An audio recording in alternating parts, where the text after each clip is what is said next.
सबा नामी जन्नत नज़ीर वादी को जिन्होंने आबाद किया था वो सेराए कदीम के बाशिंदे यानी कौम सबा। प्यारे दोस्तों, जिन्हें अल्लाह तबारक व ताला ने बेशुमार नेमतों और राहतों से नवाजा था, लेकिन इस कौम ने ऐसा कौन सा जुर्म किया था जो एक अजीम कौम को अल्लाह तबारक व ताला के हुक्म से एक अदने से चूहे ने तबाह और बर्बाद कर दिया। इनका अंजाम क्या हुआ और कौम सबा कौन थे? प्यारे दोस्तों, कुरान पाक में अल्लाह तबारक व ताला ने हमारे लिए बहुत सारे सबक आमोज किस्से बयां किए हैं, जहाँ कहीं किसी कौम की सरकशी का जिक्र है तो कहीं किसी कौम की बुराई का तज़किरा है। इन अक़वाम पर आने वाले अजाब और उनके अंजाम से न सिर्फ मक्का और उस जमाने के लोगों को डराया गया है, यहाँ तक कि इस दुनिया में आने वाले इंसानों को भी नसीहत की गई है। इन अक़वाम में से एक कौम ऐसी भी थी जिसको कौम सबा कहा जाता है। तो दोस्तों, कुरान पाक के ईमान अफरोज और इबरतनाक वाक़े को समझने के लिए आप लोगों से गुजारिश है कि इस वीडियो को आखिर तक लाजमी देखें, ताकि आपको कुरान पाक की इन आयात से इस्तिफादा हासिल हो सके। और अगर अभी तक चैनल को सब्सक्राइब नहीं किया तो जल्दी से चैनल को सब्सक्राइब करें और बेल आइकन दबा दें। तारीख के मुताबिक जनूबी अरब के एक बहुत बड़ी कौम का नाम सबा था। अरब की इस कौम को कदीम जमाने से ही इस पूरी दुनिया में काफी शोहरत हासिल थी। 2500 साल कबल अज़ मसीह के इस कौम का जिक्र असूरिया और बाबिल के कुतबे में मिलता है और जिन्हें साहूम कहा गया है। इसी तरह बाइबल की किताब यर्मिया में भी इस कौम का जिक्र आया है। तारीख को खंगालने से ये मालूम होता है कि जजीरा अरब में रहने वाले अक़वाम को मौरखीन 3 तबकों में तकसीम करते हैं, जो कि अरब बायदा, अरब आरिबा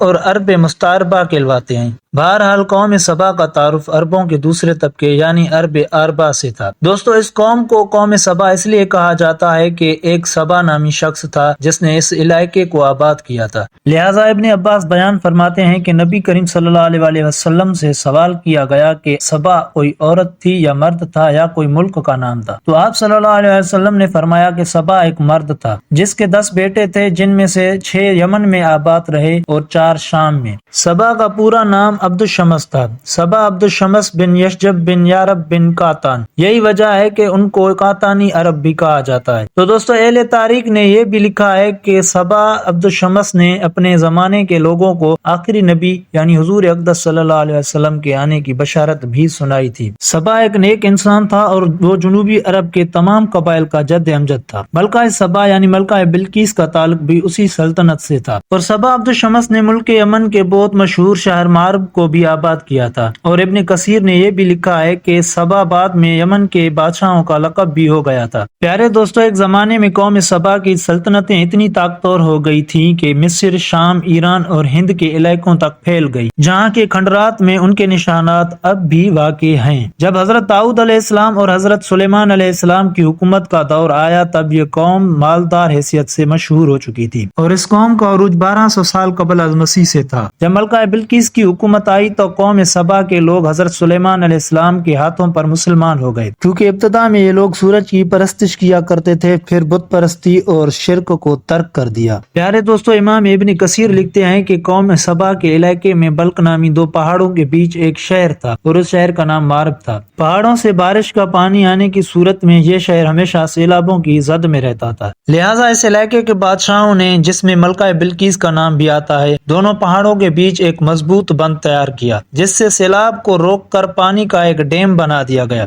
और पानी को डैम से अपनी मर्जी से निकालने के लिए अंदर बाहर ऊपर नीचे 3 दरवाजे बनाए गए और उस मजबूत बंद के नीचे एक बड़ा तालाब था, जिसमें से 12 नहरें निकाली गईं जो शहर के मुख्तलिफ इलाकों में पहुंचाई गई। दोस्तों, बलक नामी दोनों पहाड़ों के किनारे पर बागात लगाए गए थे, जिसमें हर किस्म के फल और हर तरह के दरख्त बकसरत पैदा हुए थे। कहते हैं कि कुदरत की सरवनाई इस कदर थी कि कोई औरत अगर सर पे टोकरी लेकर बाग से गुजरती तो कुछ ही देर में दरख्तों से गिरने वाले फलों से टोकरी खुद ब खुद भर जाती। सैकड़ों मीलों पर फैले हुए बागात और फूलों का सिलसिला देखने से यूं लगता था कि ये ख्वाबों का शहर है और इस इलाके में अंबर, मुश्क, अतर, दारचीनी और बेशुमार चीजों की पैदावार बाकसरत होती थी। अल्लाह तबारक व तआला ने उस इलाके को बंद तैयबा करार दिया है, जिसमें गर्मी सर्दी का इतदाल, जिसमें आब हवा सेहत बख्श, पूरे इलाके में मच्छर, मक्खी, सांप, बिच्छू जैसे मूजी जानवर का नामो निशान तक नहीं था। کہتے ہیں کہ ملکہ بلقیس کا حضرت سلیمان علیہ السلام کے ساتھ رشتہ ہونے کے بعد قوم سبا ایک لمبے عرصے تک توحید پر گامزن رہی، لیکن بعد میں اس قوم نے بغاوت اور سرکشی شروع کر دی،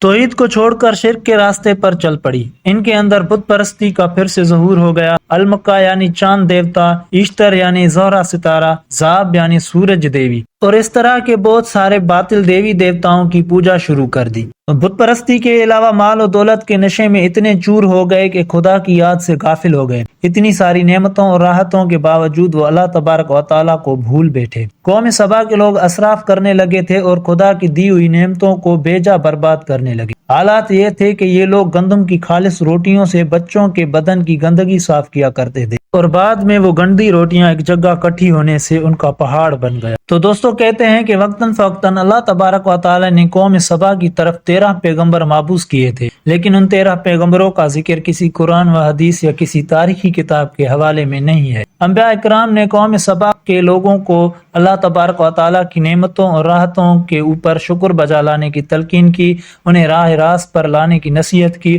اور غافل کاموں سے توبہ کرنے کا کہا۔ لیکن دوستو ہر سرکش قوم کی طرح قوم سبا نے بھی انبیاء کرام کی دعوت کو رد کر دیا اور وہ اپنی کفران نعمت پر قائم رہے، یہاں تک کہ اللہ تبارک و تعالی نے ان کی گرفت کرنے کا فیصلہ کیا۔ قوم سبا کے جرموں کی پاداش میں ان پر اللہ تبارک و تعالی نے اندھے چوہوں کی بڑی فوج کو مسلط کر دیا۔ ان چوہوں نے عظیم اور مضبوط ڈیم کا رخ کیا اور وہاں کے بند کو نیچے سے کھودنا شروع کیا اور اس میں سوراخ کر کے چلے گئے۔ چوہوں نے بند کے نیچے چھوٹے بڑے سوراخ کر دیے، لہذا جب پانی کا ریلا آیا تو چوہوں کے ذریعے بنائے گئے چھوٹے بڑے سوراخوں سے پانی زور سے نکلنا شروع ہوا، جس سے بند ٹوٹ گیا اور پانی پوری بستی میں پھیل گیا۔ قوم سبا کے تمام باغات اور کھیت پانی میں بہہ گئے۔ اہل سبا کے خوبصورت سجے سجائے محلات اور مکانات ویران ہو گئے۔ سبا کے لوگ پانی میں غرق ہو کر برباد ہو گئے۔ قرآن پاک کی آیات میں اللہ تبارک و تعالیٰ نے فرمایا ہے کہ صرف کھانے کے لیے کچھ بیری کے درخت بچے تھے اور کچھ ناقص پھلوں والے درخت جن کے پھل کھانے کے قابل نہیں رہتے، بس وہی بچے تھے۔ مورخین لکھتے ہیں کہ قوم سبا کے کچھ لوگ بھاگ کر عرب کی وسط میں یثرب چلے گئے، اور جنہوں نے بعد میں مدینہ شہر کو آباد کیا، اور ان کا جد امجد عمر بن عامر نامی شخص تھا۔ پیارے دوستو، نعمتوں کی کثرت نے قوم سبا کو شکر بجا لانے کے بجائے سرمست اور خدا کی یاد سے غافل کر دیا تھا، جس کے نتیجے میں اللہ تبارک و تعالیٰ نے انہیں تباہ کر ڈالا۔ یہ سزا ان کے اپنے غلط اعمال کا بدلہ تھا جو کہ انہوں نے کیے تھے۔ اس طرح اللہ تبارک و تعالیٰ کے غضب نے قوم سبا کو اتنی عروج سے لے کر اس زوال میں پھینک دیا جہاں سے پھر کوئی بھی قوم پھر سے کھڑی نہیں ہو سکتی۔ بے شک اللہ تبارک و تعالیٰ ہر شے پر قادر ہے۔ اللہ حافظ۔